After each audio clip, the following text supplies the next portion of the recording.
un verdadero apoyo de los últimos gobiernos, siendo que la comunidad migrante aporta o ha aportado alrededor de 3.2 billones de dólares en los últimos 15 años. Es una cifra astronómica. La comunidad migrante ecuatoriana podría considerarse como una de las primeras comunidades que ha desplazado forzadamente a muchos compatriotas, no solamente a los Estados Unidos, también al continente europeo y en menor incidencia a Australia en los últimos 5 años.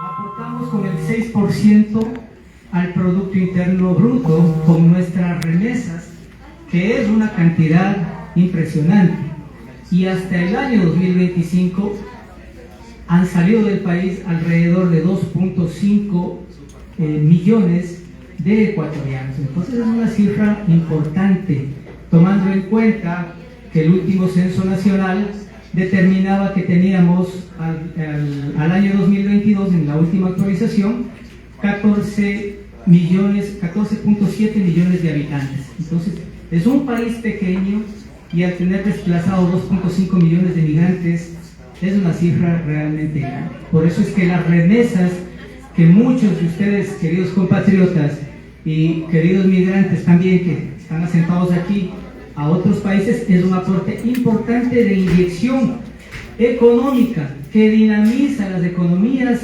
locales, lamentablemente tendría que decir, de los gobiernos, porque los gobiernos se aprovechan de esas remesas. Estas remesas que ustedes envían se deposita en un fondo común, en una cuenta común del Banco Central del Ecuador, y de ahí son despachadas poco a poco. Imagínense cuánto es la cantidad de dinero que mensualmente circula. La crisis que el Ecuador vive no es reciente, data de muchos años atrás, ¿sí? Sin embargo, los gobiernos que han venido en los últimos 20 años, podríamos decirnos, no han sido de real ayuda para la acción que la comunidad migrante en el extranjero ha desarrollado. Peor aún, los últimos gobiernos, que han sido gobiernos de un corte neoliberal. En ese sentido, hay que hacer ¿qué podría ser la palabra adecuada? Un mea culpa en nosotros mismos los ecuatorianos, porque nosotros nos castigamos al nombrar a gobiernos que lamentablemente nos castigan a nosotros. El 90% de mis familiares viven fuera del país. ¿Cuáles son las causas que les han obligado? Principalmente el tema laboral, la falta de empleo justo, la falta de un empleo digno ha obligado a que muchos de nuestros compatriotas tengan que migrar y salir. De este 100% de migrantes, de los 2.5 que había mencionado, alrededor del 70% salieron a través de una exposición de sus vidas, a través de las trochas que normalmente se llama, o pasos indebidos, principalmente desde el Ecuador hacia los Estados Unidos, viviendo una serie de peligros, muchos de ellos no llegando a un destino final, sino falleciendo o siendo asesinados en varias de las fronteras, sea esta del Darién, del desierto del Darién, ¿sí?, o en los desiertos ya fronterizos entre México y los Estados Unidos.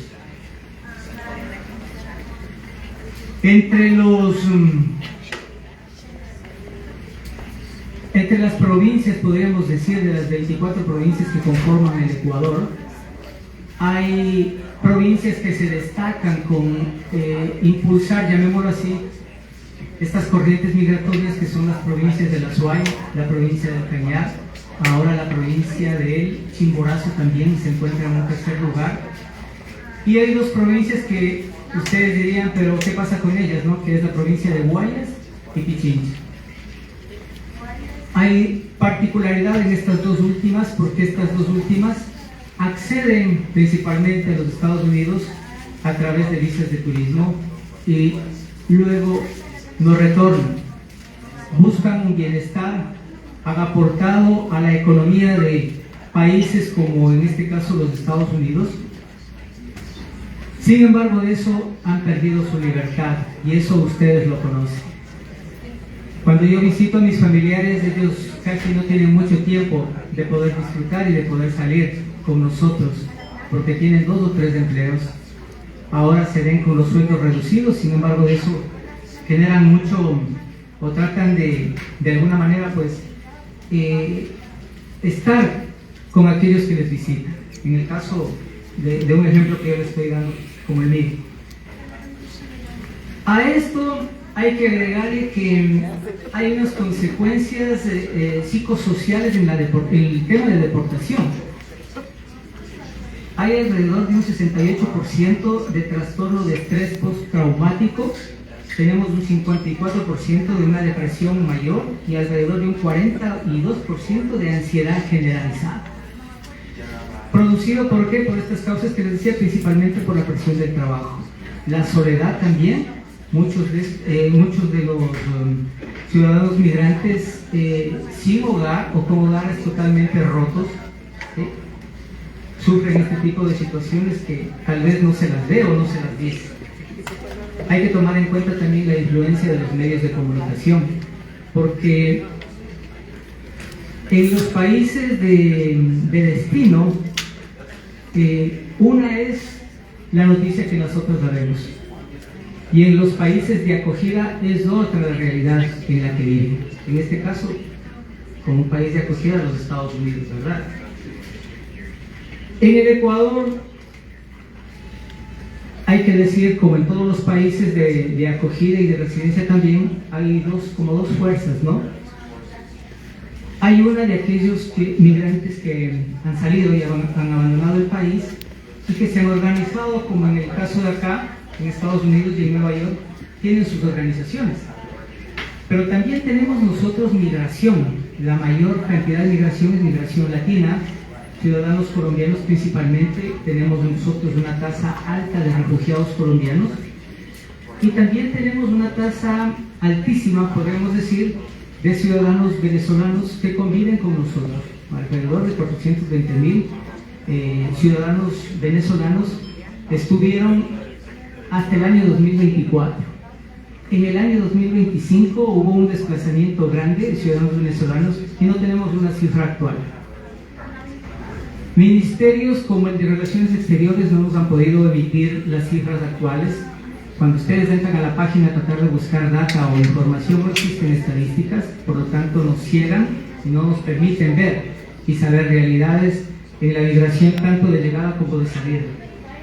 Lo que sí es interesante para el caso del Ecuador y lo que es importante para el gobierno, eso sí, las cifras de las remesas. Eso sí tienen publicado cuánto ingresa al país, pero no se sabe qué hay, porque tampoco hay un programa que permita que esas remesas que llegan al país sean reinvertidas en el país de mejor manera. No existe, se diluye esta economía. Mañana estaremos con varios compañeros seguramente en este foro, del cual personalmente no tengo mucha expectativa. No hay un documento que permita evaluar realmente qué hemos avanzado del 2022 al 2026.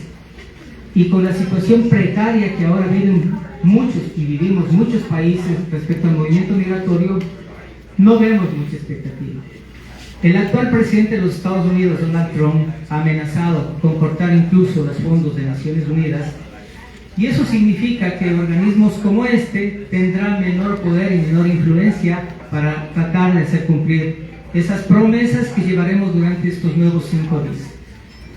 Indudablemente estamos aquí con la valentía, con la fuerza de tratar de impulsar y de dejar principalmente algo presente a quienes estemos en ese foro. Son 167 delegados a nivel nacional que estaremos a partir de mañana, y esperamos nosotros contribuir con algo para que la dignidad del trabajador migrante, la dignidad de los ciudadanos que se encuentran en distintos países de acogida, sea de bienestar y de solidaridad. Mi abrazo fraterno para todos ustedes, compañeros ecuatorianos principalmente, pues de la comunidad latina, hispana, como también a mis compañeros del Asia y de demás partes del mundo. Un abrazo fraterno, muchísimas gracias.